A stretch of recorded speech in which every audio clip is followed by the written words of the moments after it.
أعوذ بالله من الشيطان الرجيم. بسم الله الرحمن الرحيم. عما يتساءلون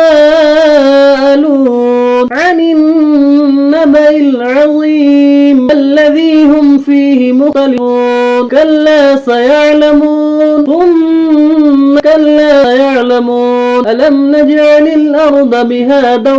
والجبال أوتادا وخلقناكم أزواجا وجعلنا نومكم سباتا وجعلنا الليل لباسا وجعلنا النهار معاشا وبنينا فوقكم سبعا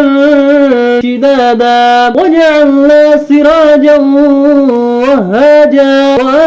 وأنزلنا من المعصرات ماء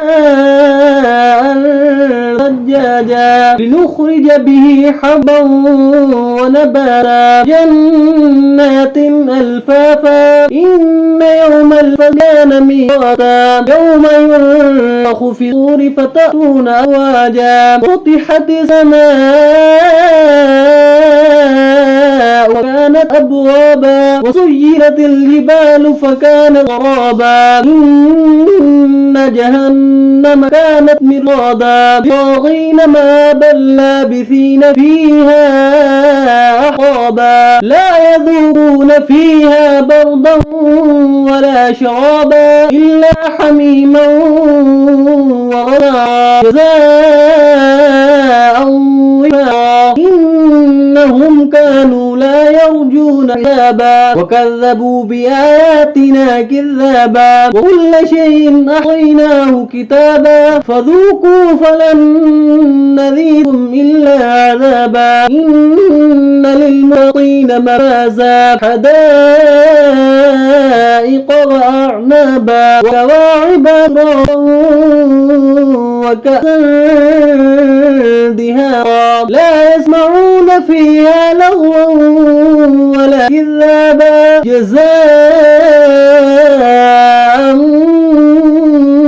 من ربك عطاء حسابا رب السماوات والأرض وما بينهما الرحمن لا يملكون منه خطابا يوم يقوم الروح والملائكة صفا لا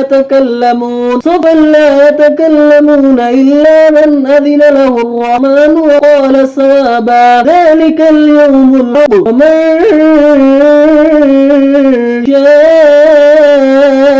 أخذ إلى ربه مآبا إنا أنذرناكم عذابا قريبا يوم ينظر المرء ما قدمت يداه ويقول الكافر يا ليتني كنت ترابا صدق الله العظيم.